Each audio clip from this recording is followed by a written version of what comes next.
بسم اللہ الرحمن الرحیم۔ شروع کرتا ہوں اللہ کا نام لے کر جو بڑا مہربان نہایت رحم والا ہے۔ دوستوں، آج کی ویڈیو حضرت نوح علیہ السلام اور ان کی قوم کے بارے میں ہے۔ حضرت نوح علیہ السلام اللہ تعالیٰ کے بزرگ اور مقرب نبیوں میں سے ایک تھے۔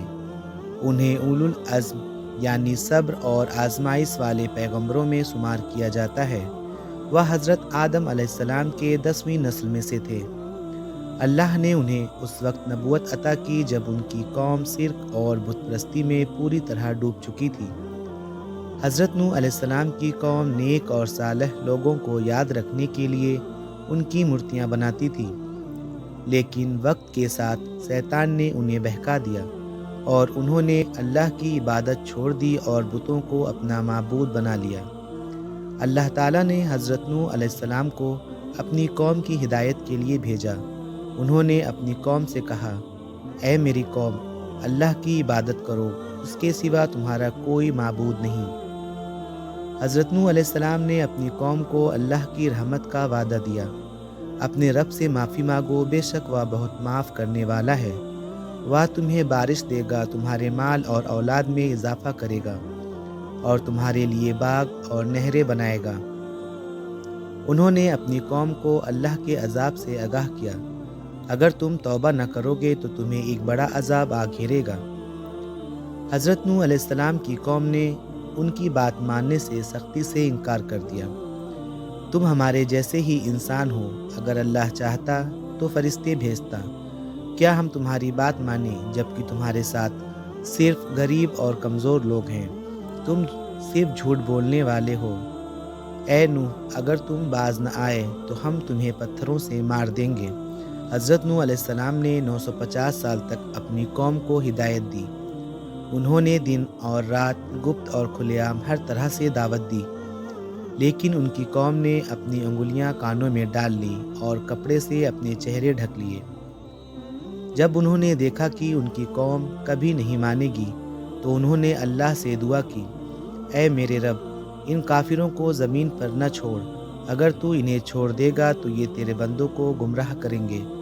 حضرت نوح علیہ السلام کی کشتی کا ذکر قرآن پاک اور تفسیر کی کتابوں میں بڑی تفصیل کے ساتھ آتا ہے۔ یہ کشتی انسانیت کی تاریخ کا ایک اہم حصہ ہے جو اللہ کے عذاب اور اس کی رحمت کا بڑا سبق ہے۔ جب حضرت نوح علیہ السلام نے اپنی قوم کو 950 سال تک اللہ کی طرف بلایا اور ان کی قوم نے تو اللہ نے حضرت نوح علیہ السلام کو عذاب کے آنے کی خبر دی۔ اللہ نے فرمایا، اور ہماری نگرانی میں اور ہمارے حکم سے کشتی بناؤ اور ظالموں کے لیے مجھ سے کوئی سفارش نہ کرنا۔ حضرت نوح علیہ السلام نے اللہ کے حکم کے مطابق کشتی بنانا شروع کیا۔ کشتی لکڑی اور لوہے کی کیلوں سے بنائی گئی۔ تفسیر کے مطابق یہ کشتی بہت بڑی اور مضبوط تھی۔ اس میں ہر طرح کے جانوروں اور انسانوں کو سمانے کی گنجائش تھی۔ کشتی کی تعمیر اللہ کی نگرانی میں ہوئی۔ جب حضرت نوح علیہ السلام اپنی کشتی بنا رہے تھے تو ان کی قوم کے لوگ ان پر ہنستے اور مذاق اڑاتے تھے، اور جب بھی ان کی قوم کے سردار ان کے پاس سے گزرتے تو ان کا مذاق اڑاتے۔ حضرت نوح علیہ السلام نے کہا، اگر تم ہمارا مذاق اڑاتے ہو تو ہم بھی تم پر ہنسیں گے جیسے تم ہنس رہے ہو۔ جب کشتی مکمل ہو گئی تو اللہ نے حضرت نوح علیہ السلام کو حکم دیا کہ وہ اپنی قوم کے ایمان لانے والوں اور ہر جانور کا ایک ایک جوڑا کشتی میں سوار کر لیں۔ تفسیر کے مطابق اللہ نے ایک نشانی دی کہ جب زمین کے اندرونی حصے سے پانی ابلنے لگے تو یہ عذاب کے شروع ہونے کی علامت تھی۔ حضرت نوح علیہ السلام کے ساتھ صرف چند ایمان والے لوگ کشتی میں سوار ہوئے اور ان کے ساتھ صرف تھوڑے لوگ ایمان لائے۔ اللہ کے حکم سے ہر جانور کا ایک ایک نر اور مادہ جوڑا کشتی میں لایا گیا۔ حضرت نوح علیہ السلام کا ایک بیٹا جس کا نام تفسیر میں کنعان بتایا گیا ہے، کافروں میں سے تھا۔ انہوں نے اپنے بیٹے سے کہا، اے میرے بیٹے، ہمارے ساتھ سوار ہو جاؤ اور کافروں کے ساتھ نہ ہو۔ ان کے بیٹے نے کہا، میں کسی اونچے پہاڑ پر چڑھ جاؤں گا جو مجھے پانی سے بچا لے گا۔ تبھی ایک بڑی لہر آئی اور وہ ڈوب گیا۔ آسمان سے موسلادھار بارش ہوئی، زمین سے پانی ابلنے لگا، پوری زمین پانی سے بھر گئی اور سب کافر ڈوب گئے۔